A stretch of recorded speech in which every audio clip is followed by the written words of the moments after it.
जी नाज़रीन, welcome back from the break. और break में जाने से पहले हम बात कर रहे थे नवाज शरीफ साहब इस वक्त दुबई में मौजूद है और वहाँ पे सियासी जमातों के सरबराहों से मीटिंग हो रही है, बातचीत हो रही है कि इलेक्शन जो है वो कब करवाए जाएं। मुसर्रत साहिबा हमारे साथ मौजूद हैं।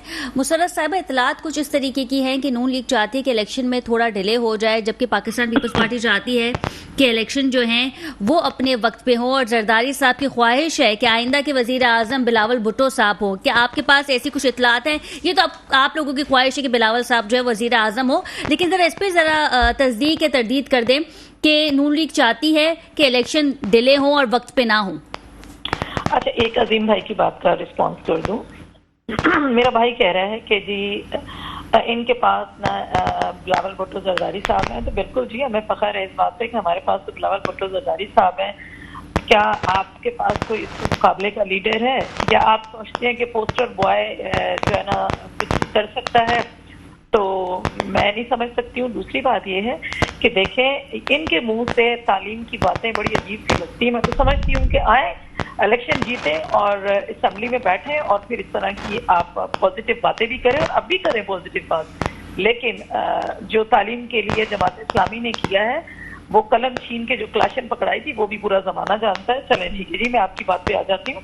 जी देखिए खतीजा, बात दरअसल ये कि बिल्कुल पाकिस्तान पीपल्स पार्टी चाहती है कि इलेक्शन अपने टाइम पे हो, क्योंकि कानूनी और आईनी तरीके को पाकिस्तान पीपल्स पार्टी मानती है और हम समझते हैं कि अपने वक्त पे इलेक्शन होंगे तो बहुत ज्यादा बेहतर है। और दूसरी बात आपने कही कि नून लीग से इख्तलाफात सामने आ रहे हैं आप लोगों के, क्योंकि नून लीग चाहती है कि इलेक्शन डिले हो जाए।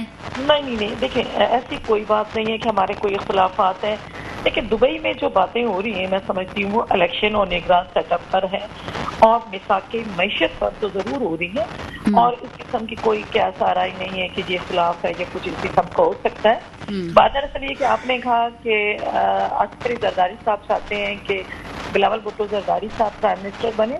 जी मैं नहीं समझती हूँ कि सिर्फ उनकी ख्वाहिश है। मैं समझती हूँ ये पूरी कौम चाहेगी कि शहीद मोहतरमा बेनज़ीर भुट्टो साहिबा का बेटा, आसिफ अली जरदारी का बेटा और शहीद बाबा का नवासा वज़ीर आज़म बने। जो मिशन हमने बीबी साहिबा की सूरत में और हमारे बाबा शहीद की सूरत में जो नाम मुकम्मल हुए, वो बीबी साहिबा का बेटा उसको मुकम्मल करे और इंशाअल्लाह वज़ीर आज़म पाकिस्तान ज़रूर बनेगा। जिस तरह से हमारे चेयरमैन की विश थी कि मेयर कराची जियाला हो, तो वो बना है। तो इंशाअल्लाह हम इस पर भी साबित कदम है, वज़ीर आज़म बिलावल भुट्टो जरदारी। अच्छा, कहीं ऐसा तो नहीं मुसर्रत साहिबा कि जैसे ही इलेक्शन की डेट अनाउंस हो जाए, कैंपेन शुरू हो जाए, तो उसके बाद हम देखेंगे कि आप लोग नून लीग पे ताने बाने कस रहे हैं, वो आप लोगों को बुरा भला कह रहे हैं इलेक्शन कैंपेन जीतने के लिए, वोट हासिल करने के लिए? कहीं ऐसा तो नहीं?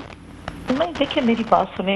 हमारे सियासी इख्तलाफात और सियासी देखें पॉइंट स्कोरिंग पाकिस्तान पीपल्स पार्टी बहुत दूर रहती है इन चीज़ों से। दरअसल ये है कि जो भी गलती कोताही होती है वो तो जमहूरियत के अंदर लाजिम है कि एक दूसरे को कहा जा सकता है। ये लान तान और इस तरह की हरकतें मैं समझती हूँ कि पाकिस्तान पीपल्स पार्टी इनको पसंद नहीं करती। जी बिल्कुल ठीक है। अजीम साहब, आपने मुसर्रत साहिबा की बातचीत सुनी। सबसे पहले तो ये बता दें कि उन्होंने कहा है कि आपके पास बिलावल भुट्टो साहब जैसा कोई है आपकी जमात में? देखें, अल्लाह का शुक्र है हमारे पास बिलावल भुट्टो साहब या इनकी जो भी लीडरशिप है, इन जैसा मैंडेट चोर कोई नहीं है। पाकिस्तान पीपल्स पार्टी वो जमात है कि जो पाकिस्तान की तारीख उठाकर देख ले, पाकिस्तान की तारीख उठाकर देख ले। मुल्क तकसीम हो गया। बहन, मैंने आपकी बारी में नहीं बोला, आप तहम्मुल रखें, आप तहम्मुल रखें और मेरी बात सुन लें। अपनी बारी में जवाब दीजिएगा, आपकी बारी में जवाब दीजिएगा। तो पाकिस्तान पीपल्स पार्टी तो वो पार्टी है कि जिन्होंने 70 में जो है वो 70 के जो इंतखाबात हुए उसके अंदर जो नताइज आए वो आपके सामने है। इन्होंने मुल्क तोड़ना गवारा किया, लेकिन इन्होंने की पूरी कौम की ख्वाहिश है कि बिलावल भुट्टो साहब, मैं आपको बात की जवाब दे रहा हूँ। तो जिस तरीके से इन्होंने कराची के इलेक्शन पर डाका डालकर, यानी 9 लाख वोट जिनके पास थे, वो जो जमात थी वो जो है मेयर का इंतखाब हार जाती है और 3 लाख वाली पीपल्स पार्टी अपना मेयर बना लेती है। तो कराची का बच्चा जो है, कराची का चाहे सहाफ़ी हो, चाहे वकला बिरादरी हो, चाहे सोशल एक्टिविस्ट हो, चाहे पॉलिटिकल पार्टीज के जितने भी फिगर्स हैं, वो सब इस वक्त यही बात कर रहे हैं कि कराची में जिस तरह से मैंडेट चोरी की है, तो इसी तरह की अगर इनकी इंटेंशंस हैं, इसी तरीके से बिलावल साहब ने कहा कि जिस तरह हमने मेयर कराची बनाया इसी तरीके से पाकिस्तान में जाएंगे, तो मैं समझता हूं कि जो प्रोजेक्ट था ये लॉन्च होने से पहले जो ये जहाज क्रैश कर चुका है, ये टेक ऑन ऑफ होने से पहले क्रैश कर चुका है। जिस तरीके से जमात इस्लामी ने इन वडेरों की जमात पाकिस्तान पीपल्स पार्टी को एक्सपोज किया है, और मैं बताऊं कि ये जो पाकिस्तान पीपल्स पार्टी है, अगर इसने किसी का इस्तेहसाल किया है पूरे पाकिस्तान में, तो सबसे ज्यादा हमारे सिंधी भाइयों का इस्तेहसाल किया है। उन सिंधियों को आज तक महकूम रखा है इन्होंने, इन सिंधियों को तालीम नहीं दी, इन सिंधियों को कोई स्किल नहीं दी, इन सिंधियों की जमीनों पे वडेरे कब्जा करके बैठ गए। और मैं आपको बताऊं कि ये हाल है कि जो फ्लड रिलीफ में बाहर से इमदाद मिली वो तक ये वडेरे खा गए। ये सिर्फ चंद वडेरे हैं, चंद खानदान हैं जो इस पार्टी पर मुसल्लत हैं, जो सिंधी भाइयों का भी इस्तेहसाल कर रहे हैं, और वो जिस तरह से सिंधी भाइयों का इस्तेहसाल कर रहे हैं उसी तरीके से वो चाहते हैं कि कराची के लोगों का भी इस्तेहसाल करें। लेकिन मैं समझता हूं कि इस जुल्म के साथ कोई भी निजाम नहीं चल सकता। जुल्म इंशाल्लाह इस निजाम जमीन बोस होगा। जी मुसर्रत साहिबा कुछ कहना चाहेंगे? आपने गुफ्तगू सुन ली अजीम साहब की। देखें, इनका कोई कुछ जमात इस्लामी का कसूर नहीं है। असल में जो है ना, अभी तक मेयर का जो असर है ना वो इनके दिमागों पर है, और इनका दिमागी तवाज़ुन जो है ना बैठ गया है ना। जो लोगों के लीडर्स के लिए कहते हैं बेईमान है, फलाना है, तो शर्म आनी चाहिए किस्म की बातें करते हुए। तो फिर कहते क्या है हमारा मैंडेट। सिंपल सी बात है खदीजा मेरी बहन, आप मुझे ये बता दीजिए कि 155 की सीटें और 130 में फर्क है, फिर वो 5 लाख और 3 लाख, और भाई आपने अपने साथ में जो अलायंस थे उनको मिलाकर शामिल करते हो जी फलां। उन्होंने वोट आपको नहीं दिए तो आप अपनी उनकी जो फ्रस्ट्रेशन है वो पाकिस्तान पीपल्स पार्टी पे क्यों निकालते हो या अवाम पे क्यों निकालते हो? ये तो आपको थैंकफुल होना चाहिए एमक्यूएम का कि उन्होंने आपको ये स्पेस दिया, वरना आपके पास जो है ना माइक्रोस्कोप में भी जो है ना आपके। लेकिन मुसर्रत साहिबा सवाल तो ये है कि अगर मैं फॉर एग्जांपल अगर मैं पाकिस्तान पीपल्स पार्टी की वोटर हूं तो फिर मैं किसी और जमात को वोट क्यों दूंगी? अगर वो पार्टिसिपेट करे ना करे, मेरी मोहब्बत मेरी चाहत तो पाकिस्तान पीपल्स पार्टी से है। नहीं देखिए खदीजा, ऐसा नहीं है। मैं ऑल्टरनेट ऑप्शन पे क्यों जाऊंगी? नहीं देखिए मेरी बात सुने। कोई भी वोटर या सपोर्टर देखें वो सदा एक साइड में नहीं रहता। जब वो देखता है कि स्पेस कोई है तो वो जाना पसंद करता है। हम तो कहते हैं, हम तो इनके मैंडेट को तस्लीम करते हैं। इन्हें भी चाहिए कि पाकिस्तान पीपल्स पार्टी के मैंडेट को तस्लीम करें। अभी थोड़ी देर पहले कह रहे थे कि इन्होंने जी मुल्क के साथ ऐसा किया। जमात इस्लामी ने तो पाकिस्तान को तस्लीम ही नहीं किया था, ये मेरा भाई भूल गया। ये चीजें ना कर। जितने मुहिब्बे वतन है ये जितने मुहिब्बे वतन है ये तारीख का हिस्सा है, और इस तरह की बातें करने से और जो है ना कोई ये लॉजिकली बात नहीं कर रहा मेरा भाई। बात दरअसल ये है कि जो है ना बच्चों वाला ये बचकाना जहन निकाल दें और बचकाना बातें ना करें। बात वो करें जो मैं समझती हूँ। कभी इनको मेयर का दुख है, आए मिलकर बैठे। अगर आपको इतनी ख्वाहिश है कि कराची की खिदमत करनी है, बिल्कुल ठीक है, बैठे तनकीद करें, हमें कबूल होगा। लेकिन जो गलत चाहिए या अच्छी चीज आप पॉजिटिव कहेंगे हम उसको दिल से तस्लीम करेंगे, क्योंकि हमारी ख्वाहिश है कि हमारा शहर तरक्की करे। बिल्कुल ठीक है। बहुत शुक्रिया मुसर्रत नियाजी साहिबा आपके वक्त का। अजीम साहब का रुख कर लेते हैं। अजीम साहब, मेयर कराची मुर्तजा वहाब साहब 2 सीट से इलेक्शन लड़ेंगे, कैसे देखते हैं आप इसको? देखिए, इन्होंने तो कानून के हिसाब से काम कर रहे हैं। जिस तरीके से पहले इलेक्शन लड़ा है तो वो सबके सामने है कि अभी जो बाय इलेक्शन भी हुए, बाय से मुराद ये कि जो जिन सीटों पर इंतकाल हो गया था लोगों पर, किस तरीके से धोस ठान ली। यानी जमात इस्लामी की 25 नशिस्तें तो ऐसी हैं जिस पर जमात इस्लामी जीत गई थी, जमात इस्लामी के पास तमाम नताइज मौजूद थे।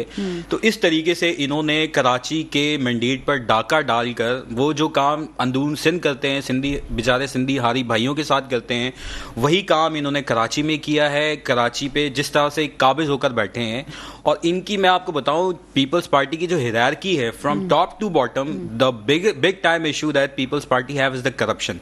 अगर आप पाकिस्तान में अगर मोस्ट करप्ट आपने इतनी जबरदस्त कैंपेन की, बल्दियाती इलेक्शन की, उतनी जबरदस्त कैंपेन तो पाकिस्तान पीपल्स पार्टी ने भी नहीं की थी, फिर उसके बाद आप कह रहे हैं कि पाकिस्तान पीपल्स पार्टी जो है वो करप्शन करती है, तो फिर कैंपेन से लोगों को आगाही नहीं मिली? देखें, कैंपेन करना हमारा हक है और कराची वालों ने हमें वोट दिए, इस वजह से हमारे वोट सबसे ज्यादा हैं। Jamaat Islami is the single largest party in terms of number of votes, number of councillors और चेयरमैन की सीट से, क्योंकि मेयर का इंतखाब होना था हमारी, मैंने बताया ना 25 सीटें ऐसी हैं कि जिसके हमारे पास नताइज मौजूद है, फॉर्म 11-12 मौजूद हैं, लेकिन वो नताइज तब्दील किए गए, तब्दील करके वहां पाकिस्तान पीपल्स पार्टी को पेश दिया गया। और बिल्कुल election commission not a B team, it's a A team, it has become the A team, it works for Pakistan Peoples Party, it's a synonym of Pakistan Peoples party.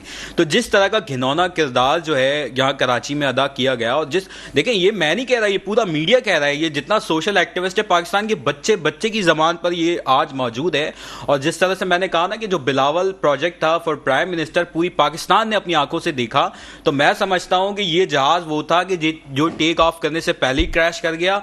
ये अज़ाइम इनके कभी नहीं पूरे होंगे। जिस तरह से इन्होंने कराची के मैंडेट पर कब्जा किया है, ये चाह रहे हैं कि पूरे पाकिस्तान पर इसी तरीके से इलेक्शन करवाए जाएं, पूरे पाकिस्तान के लोगों को बेवकूफ बनाया जाए। तो मैं नहीं समझता कि मतलब हर चीज का एक टाइम होता है, एक साइकिल होता है, नॉट नेसेसरली कि आप हर साइकिल में अपनी दोस्त डाल ली और जो है ना उसमें कामयाब हो जाए। दूसरी बात खदीजा, मैं आपको बताऊं, अच्छा, अगर सूबे की बात करूं, तरफ आऊंगी, टेलीफोन लाइन पे हमें ज्वाइन किया है अशरफ साहब ने, मईशत पे कड़ी नजर रखते हैं, उनके साथ भी बात करेंगे। जी, आप कंटिन्यू करें। दूसरी मैं आपको बात बताऊं कि देखें, अगर इस वक्त किसी सूबे में सबसे ज्यादा करप्शन मौजूद है तो वो सूबा सिंध है। 15 साल हो गए, 15 साल में कोई 800 अरब रुपए के प्रोजेक्ट ऐसे हैं कि जो ना जिंदा है ना मुर्दा है, जो पाकिस्तान पीपल्स पार्टी की गवर्नमेंट ने शुरू किए।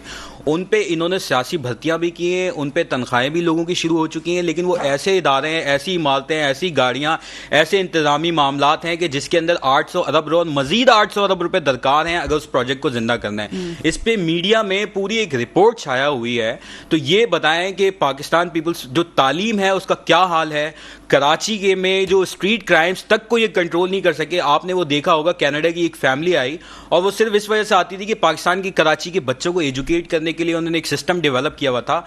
उस फर्द तक को ये प्रोटेक्शन नहीं दे सके और स्ट्रीट क्राइम की नजर हुए 40,000 से ज्यादा इन 6 महीनों में, starting from the January, more than 40,000 जो के रिपोर्ट हुए हैं, जो स्ट्रीट क्राइम के केसेस, जो कि आपको पता है खदीजा की कराची में केसेस रिपोर्ट ही नहीं होते। इससे पहले भी तो सिंध में ये क्यों है, कराची में ये क्यों है? मतलब कराची में, कराची को लूटने के लिए, कराची को खाने के लिए, कराची से टैक्स लेने के लिए सब मौजूद है। लेकिन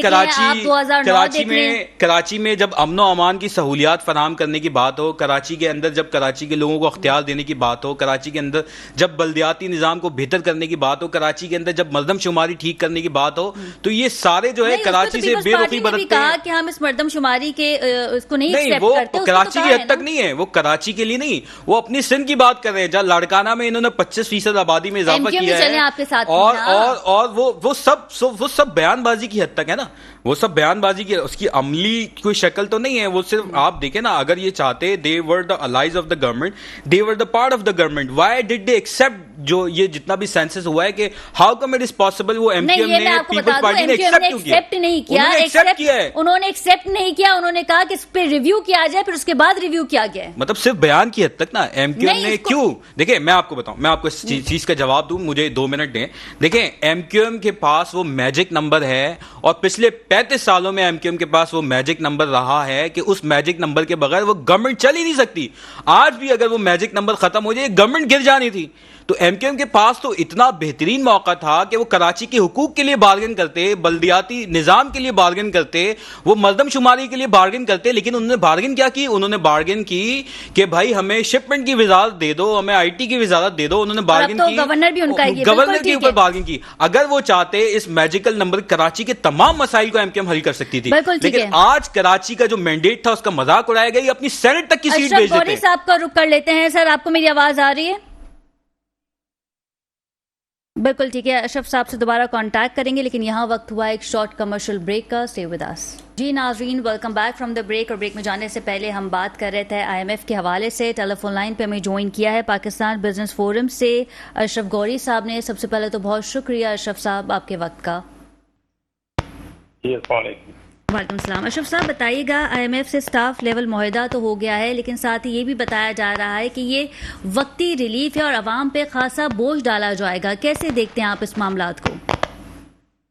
देखें, इसमें सबसे पहली चीज तो ये है कि जो $3 अरब की कमिटमेंट हुई है ये 8 से 9 महीने में आएंगे जी। और इंडस्ट्री की 8 से 9 महीने में आएंगे या 14 जुलाई को ये आ सकते हैं, या इस जी, पे वो एक ट्रांच और में मीटिंग देंगे। बैठेगी? नहीं, वो एक साथ नहीं देंगे।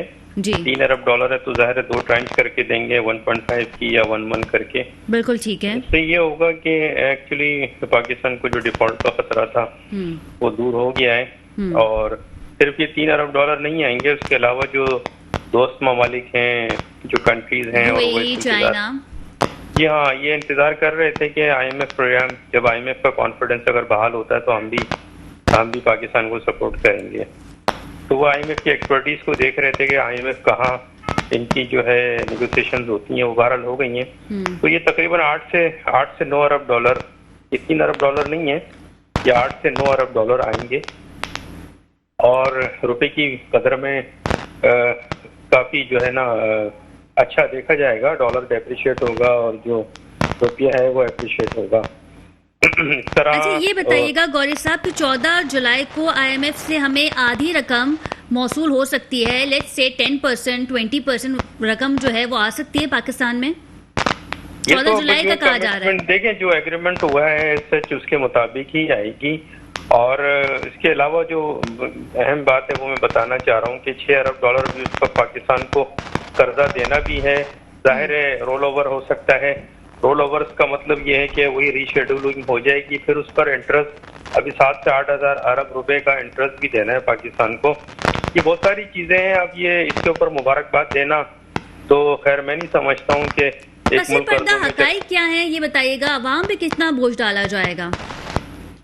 आवाम पर बोझ जो पहले जो डाला गया था वो इसी वजह से डाला गया था कि डॉलर की कदर जो है वो बढ़ती जा रही थी और इंडस्ट्री बैठ गई थी क्योंकि एलसीज नहीं खुल रही थी और इंडस्ट्रियां तकरीबन काफी हद तक इंडस्ट्रीज बंद हो गई हैं क्योंकि इंपोर्ट की जो पेमेंट है वो बाहर नहीं जा रही थी। एलसीज पे बैन था तो इंडस्ट्री ज़ाहिर है जो रॉ मटेरियल इंपोर्ट करते हैं तो उनकी तो इंडस्ट्री डेफिनेटली बंद हो गई थी। उसकी वजह से जॉबलेसनेस भी बढ़ गई थी और अनएम्प्लॉयमेंट भी बढ़ गया था और जो फिस्कल पॉलिसी है और जो मॉनेटरी पॉलिसी है उसके जो खर्चे हैं तो जाहिर है अवाम ना से ही निकाले जाते हैं। तो टैक्स का रेशो भी बढ़ा दिया गया महंगाई की सूरत में। लेकिन अभी बेहतरी आएगी और बेहतरी इस सूरत में आएगी, वक्ती तौर की बेहतरी है। उसकी वजह ये कि पैसे जब 8-9 अरब डॉलर आ जाएंगे दूसरे कंट्रीज के साथ, चाइना, यूएई, कतर, सर फहरिस्त हैं, सऊदी अरब भी है और ये इनके पैसे आने से ये फायदा होगा कि गौरी साहब ये भी बताइएगा, आईएमएफ की जानिब से 9 माह की मुद्दत दी गई है जी, इसे कैसे 8 से 9 माह की जो मुद्दत है इसी के दौरान पेमेंट आएंगी और वो ट्रांचेस में आएंगी। 1 बिलियन डॉलर, 1.5, 1.2 या 2 बिलियन भी हो सकता है। इसी तरह करते करते जो इस्लामी तरक्याती बैंक है वो है, एशियन डेवलपमेंट बैंक है और वर्ल्ड बैंक है। सबसे बड़ी चीज वर्ल्ड बैंक ने भी कमिटमेंट की है। वर्ल्ड बैंक की तरफ से भी मैंने कहा ना कि टोटल जो है ये बताइएगा, लगता है ऐसा है और होना भी ऐसे ही चाहिए कि 8 से 9 महीने की मुद्दत जो है इसमें हम देखेंगे कि हुकूमत तब्दील हो गई है। अभी जो मुआहिदा हुआ है वो इसहाक डार साहब ने किया है, वो नून लीग के हैं। उसके बाद जब हुकूमत चेंज हो जाएगी तो फिर भी ये मुआहिदा बरकरार रहेगा। लेकिन बिल्कुल मुआहिदे बरकरार रहते हैं, ऐसी बात नहीं है क्योंकि लास्ट टाइम जो पीटीआई की गवर्नमेंट थी उसने भी बहुत सारे मुआहिदे किए थे और उनकी जो गलतियां थी और उन्होंने जो पॉलिसी डिफाइन की थी, खैर उनके पास तो कोई ऐसी पॉलिसी नहीं थी। अचानक ही जो है ना पूरी मुल्क की मैशत का बट्टा बैठ गया था। उनको खुद ये नहीं पता था कि इतना इन्होंने सूद दिया। 2019 में उन्होंने तकरीबन $1 अरब तक का तो खाली सूद ही दिया था। तो बहुत सारे प्रॉब्लम जो उनके क्रिएट किए हुए थे और बहुत सारी परेशानियों का सामना नई गवर्नमेंट को पीटीआई के बाद जो आई है गवर्नमेंट उसको तो फिर अब जो नई गवर्नमेंट आएगी तो उसे भी ये सामना करना पड़ेगा। हम देखेंगे कि नई गवर्नमेंट भी ये कहेगी कि पुरानी गवर्नमेंट ये मुआहदे करके गई थी इसलिए हम फंसे हुए। नहीं, अभी जो ये मुआहदा हुआ है बिल्कुल ठीक हुआ है और ऐसा ही होना चाहिए था। उसकी वजह ये थी कि पूरी इंडस्ट्री बैठ गई थी, मईशत चौक हो गई थी, बिल्कुल खत्म पर आ गई थी। तो जाहिर है इस सूरत हाल में कुछ ना कुछ वो मरता क्या ना करता कहीं ना कहीं तो पाकिस्तान की मैशत को बचाना ही था ना। तो मैं समझता हूँ इसाक डार साहब ने जो डिसीजन लिया है, जो मेजर्स दिए हैं, वो वक्ती तौर के लिए तो ठीक है, 8-10 महीने के लिए, साल भर के लिए पाकिस्तान की मैशत आगे अल्लाह करे कोई जैकपॉट लग जाए, कुछ अच्छा हो जाए। लेकिन मैं ये कहूँगा कि सूदी मैशत में हम धंसते चले जा रहे हैं। इस पर मुबारकबाद देने की जरूरत नहीं है, इस पर अफसोस करने की जरूरत है कि खुशी का इजहार तो हम जब करें ना कि जब हम कर्जा उतार रहे हों, ये तो हम कर्जा मजीद चढ़ा रहे हैं। तो कर्ज लेकर अभी फिलहाल खुशी इस चीज की है कि पाकिस्तान डिफॉल्ट के खतरे से बच गया है गौरी साहब, ऐसे ही? जी बिल्कुल ऐसे ही है। मैं यही कहना चाह रहा हूँ, फिलहाल बच गया है और अल्लाह का शुक्र है। अभी रुपए की भी कदर जो है ना काफी हद तक बेहतर होगी और मैं समझता हूँ डॉलर 200 रुपए तक या 180 रुपए तक की सतह पर आ जाएगा बहुत जल्दी। अच्छा गौरी साहब, यही वजह है क्योंकि मुआहिदा हो चुका है और स्टॉक एक्सचेंज में आज हमने देखा कि तेजी आई है? ये बिल्कुल, स्टॉक एक्सचेंज में अभी और तेजी आएगी और जो फॉरेन इन्वेस्टमेंट है वो भी आएगी। मैंने कहा ना कि देखिए IMF बेसिकली पूरी दुनिया जो है ना वो IMF को देखती है कि IMF की क्या डिसीजन है, फिर उसके बाद दूसरे कंट्रीज जो है ना हिम्मत करते हैं। यही वजह थी कि दूसरे कंट्रीज पाकिस्तान की हेल्प नहीं कर रहे थे, वो स्टाफ लेवल की और IMF के साथ जो नेगोशिएशंस हो रही हैं उसके ऊपर नजर रखे हुए थे कि कहाँ तक IMF का क्या डिसीजन है, और IMF का बड़ा पॉजिटिव डिसीजन था पाकिस्तान के लिए। तो इस वजह से कि दूसरे कंट्रीज ने हिम्मत करके पाकिस्तान से कमिटमेंट की और जैसा कि मैंने कहा कि 8 से 10 अरब डॉलर के जो हमारे रिजर्व हैं वो हम बढ़ जाएंगे। जहाँ 3 अरब डॉलर थे हमारे पास, 3-3.5 अरब डॉलर रह गए थे, वो भी हमने इम्पोर्ट को रोकने के इम्पोर्ट रोकने के बाद किए थे।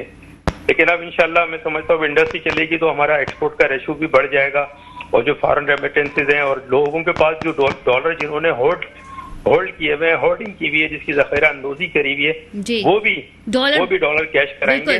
ब्लैक में फरोख्त हो रहे थे गौरी साहब डॉलर्स। जी अब जो है ना जिन्होंने डॉलर को रोक के रखा हुआ है या जखीरा अंदोजी करी है, अब ये उनको चाहिए कि अब ये बहुत उनके ऊपर बुरा टाइम आ रहा है, क्योंकि डॉलर मैंने कहा ना इंशाल्लाह 180 और 170 की सतह पर आ जाएगा अगर इस तरह के अच्छे अगर डिसीजन लेते गए तो। बिल्कुल ठीक है। अजीम साहब का रुख कर लेते हैं। अजीम साहब, हमारी बात रह गई थी, हम बात कर रहे थे कराची की सूरत हाल के हवाले से, लेकिन एक सवाल यहाँ पे ये भी है कि आम इंतखाबात होने वाले हैं, उसमें आप लोगों की क्या प्लानिंग है? क्योंकि इलेक्शन कमीशन पे आप लोगों का एतमाद नहीं है, फिर हम देखेंगे कि एक प्रोटेस्ट किया जा रहा है, पाकिस्तान पीपल्स पार्टी पे तनकीद हो रही है। क्या सोचा है आपने, क्या स्ट्रैटेजी? जो मौजूदा सूरत हाल है और जिस तरह से इलेक्शन कमीशन का इस्तेमाल किया गया है, तो मुझे बताएं किस पाकिस्तानी का एतमाद, क्या आपका, मेरा आपसे सवाल है, और जिस तरीके के कराची के अंदर इलेक्शन हुए, जिस तरीके से नकबजनी की गई, जिस तरीके से एक बड़ी मैंडेट रखने वाली जमात जो है वो इलेक्शन हार जाती है, और किस तरीके से इस मेयर के किस तरह खरीदो फरोख्त की जाती है, किस तरह से जो चेयरमैन को जो है गायब किया जाता है, उनको हिरास किया जाता है, इसके नतीजे में जो इलेक्शन का रिजल्ट है वो आपके सामने है। वरना तो मतलब देखें, वो मैं एक शेर है ना कि सितम की वर्कर्स आपको वोट डालने क्यों नहीं आए थे? मैं बात कर रहा हूँ ना कि सितम की आग सुलग रही है सीनों में, अमीर शहर खड़ा है तमाशबीनों में। तो जब जाली अमीर शहर होता है जिस शहर का, तो उस शहर में फिर यही होता है, उस शहर के अंदर बदअमनी भी होती है, उस शहर के अंदर जो है वो नशे का कारोबार भी होता है। आज कराची आप इंडेक्स निकाल कर देखें, रिपोर्ट देखें, रिसर्च देखें, कराची के अंदर जिस तरीके से नशा आवर चीज़ें और जिस तरह से इस्तेमाल बढ़ता जा रहा है, और सिर्फ पाकिस्तान पीपल्स पार्टी की मेहरबानी है, क्योंकि इनकी तंजीम पूरी नीचे ये कारोबार करती है, अपने लोगों को इस तरीके से फैसिलिटेट करते हैं, उन लोगों को फिर इलेक्शन में बदमाशी करने के लिए, नकबजनी करने के लिए इस्तेमाल किया जाता है। किस तरीके से कराची के अंदर बदनमनी वाले मामलात हैं, आप देखिए ना, मवेशी मंडी खरबों रुपए का कारोबार होता है, उन तक को ये मंडी में सिर्फ पाकिस्तान पीपल्स पार्टी तो इंक्लूड नहीं है। पाकिस्तान पीपल्स पार्टी सिंध में तो उन्हीं की हुकूमत है ना, पुलिस तो उनके अंडर में ही है। तो वहां किस तरीके से ताजिरों को, मेरे कराची के लोगों को, नौजवानों को लूटा गया है, लोगों की करोड़ों अरबों रुपए लोगों से किस तरीके से, क्या मतलब वो एक इवेंट को वो कंट्रोल नहीं कर सकते, तो ये सिंध पुलिस किसके मातहत और किसकी डिक्टेशन पर काम कर रही है? तो पाकिस्तान पीपल्स पार्टी का तो यही कारनामा है ना कि वो इस तरीके के कियोस पैदा करती है, सोसाइटी को इस तरफ धकेलती है। तो जब जाली मैंडेट रखने वाली जमात जब वो इख्तियार में आती है तो फिर यही होता है। लेकिन तो जाली मैंडेट कैसा, आप मुझे बताएं ना कि पाकिस्तान तहरीक इंसाफ के अरकान आप लोगों को वोट डालने क्यों नहीं आए? वो इसलिए नहीं आए ना कि उनको गायब किया गया, 9 मई का बहाना बनाकर किस तरीके से उनकी फैमिलीज को हिरास किया गया, उनको लोगों को, जिन लोगों को मतलब लोगों को आप गिरफ्तार करते, जिन लोगों को गिरफ्तार किया वो हमारी अपोजिशन के नतीजे में चले, वो प्रेजेंट तो किए उन्होंने, लेकिन बहुत बड़ी तादाद पाकिस्तानी तहरीक इंसाफ के लोगों की ऐसी थी कि जिनको इन्होंने वहां आने ही नहीं दिया, इनको गायब करके, खुद आपकी मीडिया की रिपोर्ट है ना कि किस तरह से बेंगलोर के अंदर उनको जो है छुपा कर रखा, और पुलिस को और आपके और मेरे टैक्सों पर जो पुलिस जिसको पे ऑफ करते हैं उस पुलिस को पूरा एडमिनिस्ट्रेशन को इस्तेमाल करते हुए, इलेक्शन कमीशन को इस्तेमाल करते हुए इस इलेक्शन को जो है हाईजैक किया। वरना तो पॉसिबल, आपने how come it is possible, Karachi का बच्चा इवन पाकिस्तान का बच्चा आप किसी से पूछ ले, मतलब they never had any kind of mandate from Karachi. जो भी मतलब starting from the day first of the election when it was announced, इन्होंने जाली हल्का बंदियां की, इन्होंने जाली वोटर लिस्टें बनाई, इन्होंने हल्का बंदियों पे अगर आपके तहफ्फुज़ात हैं तो एमक्यूएम ने तो बल्दियाती इलेक्शन में पार्टिसिपेट नहीं किया, आप भी नहीं करते। देखें, एक तो 3 साल हो गए पाकिस्तान पीपल्स पार्टी को, या तो आपने ये सोचा है कि एमक्यूएम के वोटर्स हमें वोट दे देंगे। ये 3 साल से पाकिस्तान पीपल्स पार्टी इलेक्शन से भाग रही थी, ठीक है ना। देखिए, हम तो जमात इस्लामी हमेशा खिदमत करती रही है, हमारी तारीख खिदमत की है, हमें तो जो भी मैंडेट मिला है इस वक्त अल्हम्दुलिल्लाह, हमारे इन तमाम बदमाशियों के बावजूद, इलेक्शन हाईजैक करने के बावजूद, जमात इस्लामी को कराची की जितनी मेन स्ट्रीम है अल्हम्दुलिल्लाह 9 टाउन्स जमात इस्लामी के पास है। आज ईद उल अजहा की एक बहुत बड़ी कैंपेन, क्लीनिंग कैंपेन हुई है, ओफल कलेक्शन कैंपेन हुई है, हमारे 9 टाउन भी आपके सामने हैं और पाकिस्तान पीपल्स पार्टी के टाउन भी आपके सामने है। मैं खुद कुछ अपने म्यू से कोई तारीफ नहीं करता, आप खुद जाकर देखें कि जहां हमारे टाउन चेयरमैन, यूसी चेयरमैन मौजूद हैं, वो इलाका किस तरीके की जो है वो उसकी किस तरह रिफ्लेक्ट कर रहा है क्लीनिंग कैंपेन के हवाले से, और जो शेरशाह है, किमाड़ी है, उन इलाकों के क्या हालात हैं जहां से आपकी टाउन चेयरमैन है।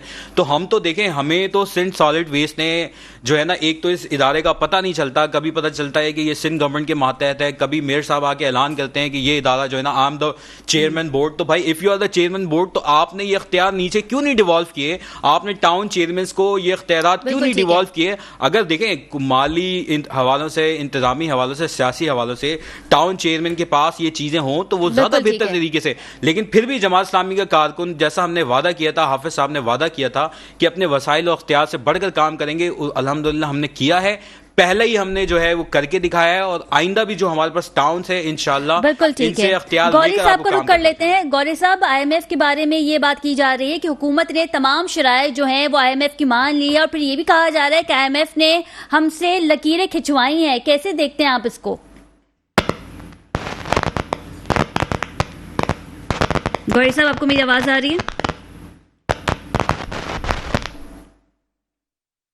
चले अजीम साहब, ये आप ही से सवाल पूछ रहे थे। पाकिस्तान के फैसले दुबई में होंगे, पाकिस्तान के फैसले पाकिस्तान के बाहर होंगे, तो वो पाकिस्तान के मफाद में, जो Pakistan the son of soil is always present on the soil, ठीक है ना। I mean how come, I mean which kind of people they are कि दे ऑलवेज स्टे अब्रॉड, इनकी ईदें बाहर होती हैं, इनकी खुशियां बाहर होती हैं, इनकी गमी बाहर होती है, और ये सियासत पाकिस्तान में करते हैं। जब लूट मार करने की बात आती है तो पाकिस्तान के लोगों को लूटते हैं, बड़े बड़े प्रोटोकॉल्स लेते हैं, अरबों रुपए कर्ज लेकर माफ करवा देते हैं, एसेट बियॉन्ड द मीन की। देखें, हम भी मौजूद है ना, आज हाफिज नईमुर रहमान इन्हीं हालात में, या सिराजुल हक इन्हीं हालात में पाकिस्तान के अंदर मौजूद है, वो इलाज भी यहीं करवाते हैं, वो उनके बच्चे इन्हीं स्कूलों में तालीम हासिल करते हैं, वो यहीं रहते हैं, यहीं की चीजें, यहीं टैक्स देते हैं, वो भी दुबई जा रहे हो इलाज के लिए, लंदन जा रहे हो इलाज के लिए। देखें, जमात इस्लामी को ऐसा तो नहीं कि हमें चले पूरा इक्तिदार नहीं मिला, लेकिन जुज़वी तौर पे तो हमारे वज़रा भी रहे। सिराजुल हक साहब KPK के अंदर फाइनेंस मिनिस्टर रहे, और मैं हमेशा ये बात कहता हूं, देखिए मीडिया को इस तरह की चीजें जो है ना वो बतानी चाहिए लोगों को। वो ऐसे जो है फाइनेंस मिनिस्टर थे, उन्होंने पहली दफा पाकिस्तान की तारीख में बगैर खसारे वाला जो है बजट बनाया। पाकिस्तान की तारीख में पहली दफा ऐसा हुआ कि बगैर खसारे वाला। आज हमारा कौन सा बजट बगैर खसारे वाला? पैनलिस्ट का जी नाज़रीन, प्रोग्राम का वक्त खत्म हुआ जाता है। अपनी मेजबान खतीजा राठौर को इजाजत दीजिए, अल्लाह निगहबान।